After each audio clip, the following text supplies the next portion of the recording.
প্রিয় দর্শক, প্রীতি এবং শুভেচ্ছা নিন। সাজ্জাদ কাদির এই মুহূর্তে আপনাদের সামনে কথা বলতে চাই। বেগম খালেদা জিয়া লন্ডনের পথে, তিনি কি দেশে ফিরে আসবেন কিংবা সরকার কি তাকে দেশে ফিরতে দেবে, এই প্রসঙ্গটি নিয়ে আমি কথা বলতে চাই। আপনারা জানেন গত রাত 12টায় তিনবারের সাবেক প্রধানমন্ত্রী বেগম খালেদা জিয়াকে বহনকারী এয়ার অ্যাম্বুলেন্সটি ঢাকা আন্তর্জাতিক বিমানবন্দর, শাহজালাল আন্তর্জাতিক বিমানবন্দর ছেড়ে যায়। বিমানটি ঢাকা, দোহা এবং লন্ডনের হিথ্রো বিমানবন্দরে গিয়ে ল্যান্ড করবেন।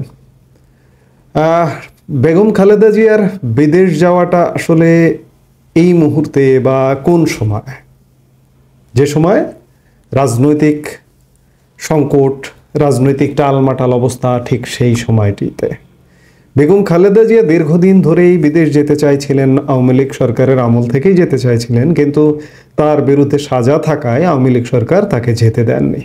কিন্তু আওয়ামী লীগ সরকার তাকে মুক্তভাবে বসবাস করবার, বাসায় বসবাস করবার কিন্তু সুযোগ দিয়েছিল।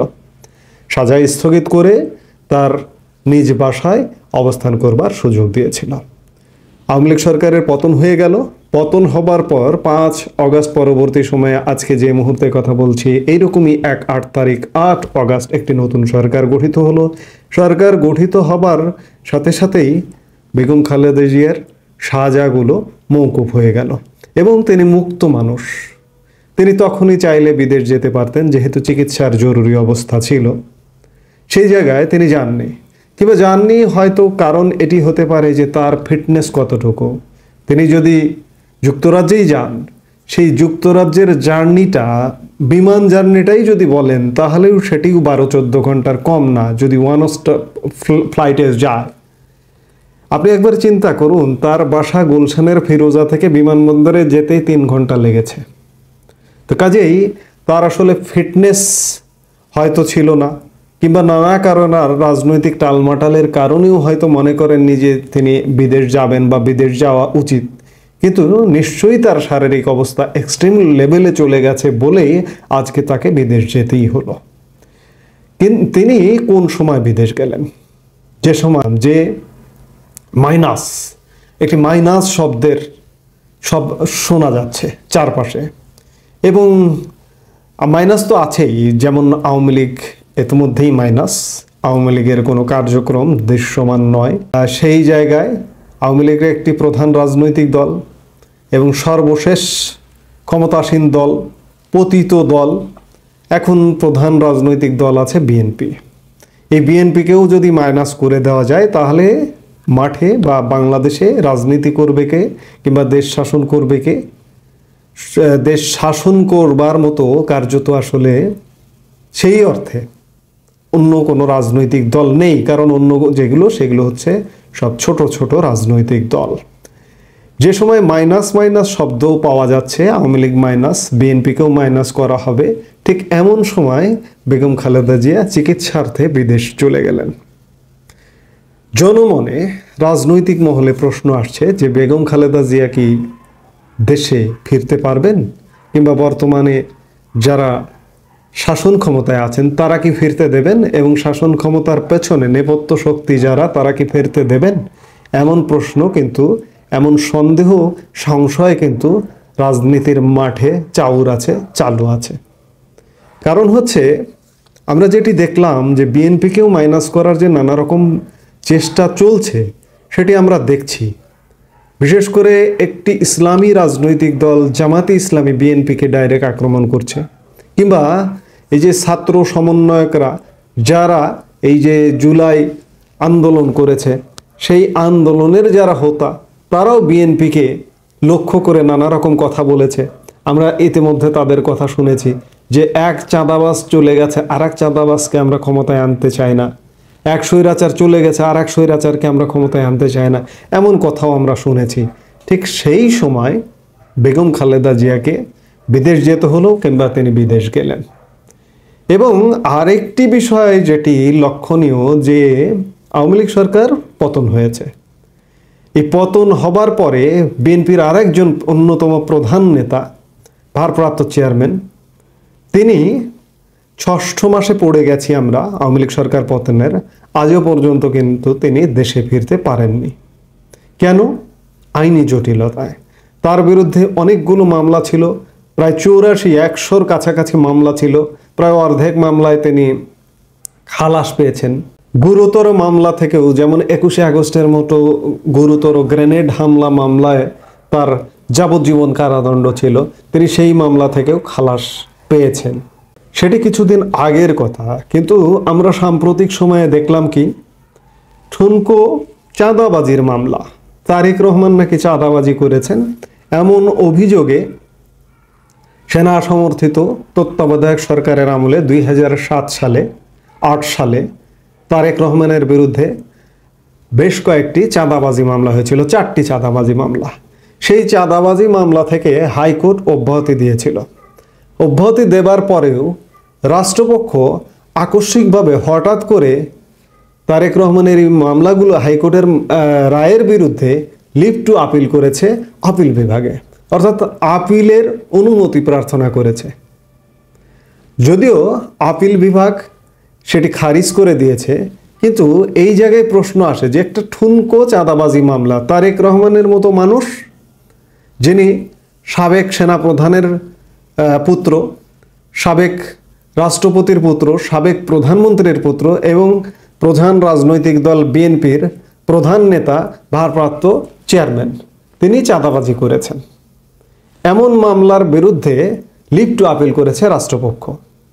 তো এই যে জামাত বিএনপির পেছনে লাগা, রাষ্ট্রপক্ষের তারেক রহমানের মামলার বিরুদ্ধে আপিল করা, এগুলো কেন যেন সন্দেহজনক মনে হচ্ছে। আমরা বেশ খানিক আগে, কদিন আগে, 15 দিন 1 মাস আগে থেকে শুনছিলাম যে মধ্য ফেব্রুয়ারিতে তারেক রহমান দেশে ফিরবার প্রস্তুতি নিচ্ছেন। এমনকি তিনি দেশে এসে কোথায় থাকবেন তার জন্য বাসা খোঁজাও হচ্ছিল। কিন্তু অতি সম্প্রতি বিএনপির স্থায়ী কমিটির সদস্য সালাউদ্দিন আহমেদ লন্ডন সফর থেকে ফিরে এসে তারেক রহমানের সঙ্গে আলাপ করে ফিরে এসে বলছেন যে আমরা এখনো সেই পরিস্থিতি তৈরি করতে পারিনি। অর্থাৎ এই যে কথামালা কিংবা সরকারের ভূমিকা, মনে হচ্ছে যে তারেক রহমানকে সহসায় সরকার এবং সরকারের নেপথ্যে যারা আছে তারা ফিরতে দেবেন না। এই যখন অবস্থা, তখন বেগম খালেদা জিয়া চিকিৎসার জন্য বিদেশে গেলেন। তারেক রহমান তো বাইরে আছেনই, বেগম খালেদা জিয়া চিকিৎসার জন্য বাইরে গেলেন। এখন যদি বেগম খালেদা জিয়া কেউ না আসতে দেন, নানা মেকানিজম করে, কিংবা তারেক রহমানকে যদি না আসতে দেন, তাহলে কি হলো? রাজনীতির মাঠ শূন্য, আওয়ামী লীগ নেই, বিএনপি নেই। অর্থাৎ মাইনাস যে ফর্মুলার কথা আমরা দীর্ঘদিন ধরে শুনছি, গত কয়েক মাস ধরে, সেই ফর্মুলা পুরোপুরি বাস্তবায়ন করা সম্ভব হলো। বাস্তবায়ন করার পর কি হবে? হবে যেটি একটা মেকানিজম করে যেনতেনভাবে হয়তো একটি নির্বাচন দেবে এই সরকার, দিয়ে যেনতেনভাবে এই সরকার ক্ষমতায় বসাবে। কাদের বসাবে? এই যে একটা নতুন রাজনৈতিক দল আসবার শব্দ, নৃত্য দেখা যাচ্ছে, সেই রাজনৈতিক দল এবং তাদের সঙ্গে তাদেরই নেপথ্যের শক্তি জামাত। এই জামাত এবং 90 যে রাজনৈতিক দল আসবে তাদেরকে ক্ষমতায় বসিয়ে দেবে, এমনটা চারপাশের পরিবেশ পরিস্থিতি এবং তথ্য উপাত্ত বিশ্লেষণ করে মনে হচ্ছে।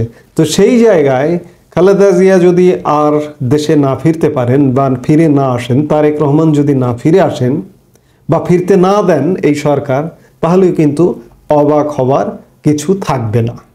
তবে আমরা আশা করব যে এখন যারা দেশ চালাচ্ছেন বা দেশ চালানোর নেপথ্যের যে শক্তি, তারা এতটা বেপরোয়া হবেন না বা এতটা কঠোর হবেন না। এই কঠোরতা তাদেরকে কিন্তু সফলতা দেবে না। বাংলাদেশ এত বড় দেউলিয়া হয়ে যায়নি, বাংলাদেশের মানুষ এত বড় দেউলিয়া হয়ে যায়নি যে তাদেরকে সফল করে ছেড়ে দেবে। কারণ বিএনপির প্রয়োজন আছে বাংলাদেশের রাজনীতিতে, খালেদা জিয়ার প্রয়োজন আছে, তারেক রহমানের প্রয়োজন আছে, ঠিক তেমনি আওয়ামী লীগের অবশ্যই প্রয়োজন আছে, শেখ হাসিনার প্রয়োজন আছে এবং আওয়ামী লীগের নেতাদের প্রয়োজন আছে। আমরা এর সাথে এই কথা স্বীকার করব যে আমাদের রাজনীতি এখনো পর্যন্ত পরিচ্ছন্ন হয়নি। কি বিএনপি কি আওয়ামী লীগ। আমরা আশা করব আগামীর বাংলাদেশে রাজনীতি পরিচ্ছন্ন হবে। এই যে অপরিচ্ছন্ন 53 বছরের অপরিচ্ছন্ন রাজনীতির হাত ধরেই আমাদের চলতে হবে, কারণ রাজনীতি দেশ শাসন করে, দেশ চালায়। যত খারাপই হোক, আমি এর আগের বক্তব্যে একাধিকবার বলেছি যে রাজনীতি আমার বাবা মা যতই খারাপ হোক না কেন, আমার বাবা মাকে আমার মানতেই হবে, কাজেই রাজনীতিকে মানতেই হবে।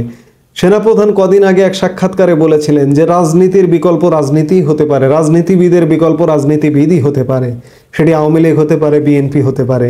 কিন্তু রাজনীতির নামে যারা কূটচাল চালে, আপনারা কূটচাল কারা চালে আপনারা সেটিও জানেন। নোংরা রাজনীতি করে, ভালো কিছুকে সামনে রেখে মোড়ক রেখে পেছনে ষড়যন্ত্রের রাজনীতি করে, সেই রাজনীতিও লং লাস্টিং বা টেকসই হবে না। তো কাজেই আমরা আশা করব, প্রত্যাশা করব খালেদা জিয়া যেভাবে বিদেশ গেলেন সেভাবেই তিনি দেশে ফিরে আসবেন আশা করব। সেই সাথে আওয়ামী লীগ বিএনপি সবাই বাংলাদেশে রাজনীতি করবে এবং ধীরে ধীরে আমরা আশা করব যে রাজনীতি পরিচ্ছন্নতার দিকে যাবে। এই মুহূর্তে এ পর্যন্তই। সবাই ভালো থাকুন, সুস্থ থাকুন। আমাদের ভিডিওগুলো নিয়মিত পেতে সাবস্ক্রাইব করুন Sajjad Kadir and the legends YouTube channel এবং লাইক, কমেন্ট, শেয়ার করে সাথে থাকুন।